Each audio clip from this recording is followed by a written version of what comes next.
We have a CNN exclusive which could raise alarms about the future on the front lines of Ukraine. CNN has learned that Russia is making nearly 3 times as many artillery rounds than what the U.S. and Europe combined are producing for Ukraine. A senior European intelligence official says Russia's war machine is in full gear and its artillery factories are going nonstop ahead of a potential offensive later this year. CNN's Katie Bowe-Lillis joins us now to share her exclusive reporting. Katie Bowe, tell us more about what you've learned.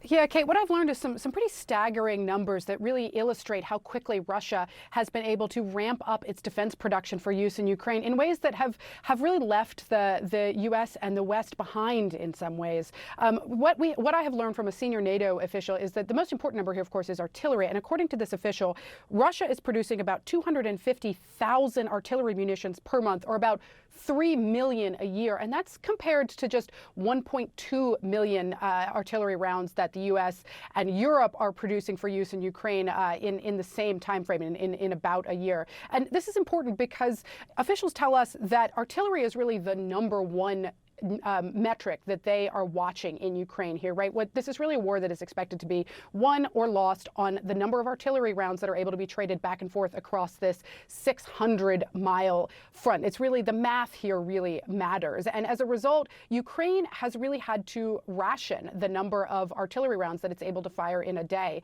We know from these same officials that Ukraine is firing about 2,000 artillery rounds per day compared to about 10,000 that Russia is firing. And in some places, we're told the ratio is even worse. Russia, officials tell us, has been able to ramp up its defense production much more quickly than the West, in large part because it's effectively a managed economy in which Putin can really just order these factories to fire up and start producing, right? And so we know from officials now that Russia's factories, Russia's artillery factories, are running 24/7 in rotating 12-hour shifts. And in fact, the defense sector, according to the senior NATO official that I spoke to, is now the largest part of their economy. And of course, this matters because Ukraine has now become so dependent on Western support, Western aid, to be able to continue this fight. And we're watching now with U.S. funding for support in Ukraine really drying up, and Europe sort of rushing to try to make up the shortfall, but not clear that they're going to be able to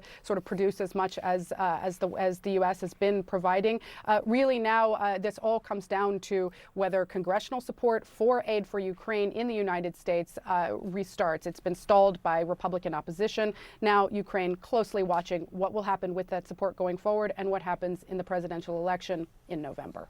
We have this exclusive CNN reporting that the arsenal of democracy, and by that I mean the United States and Europe, Ukraine's allies, falling behind in production of these crucial artillery shells, that Russia is producing well over 3 times as many artillery shells just before spring, when Russia, as far as we know, could be launching a major offensive.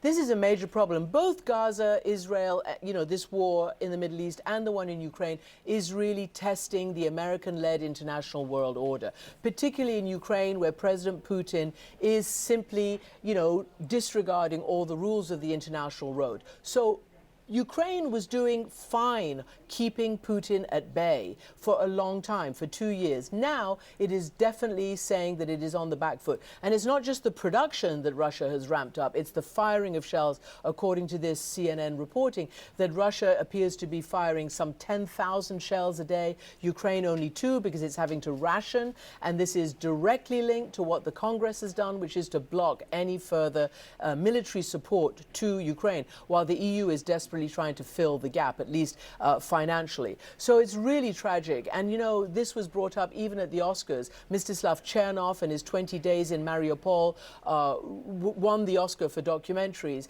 And it just shows the devastation of Russia's war on Ukraine, its aggression, its obliteration of cities, towns, villages, and civilians as well.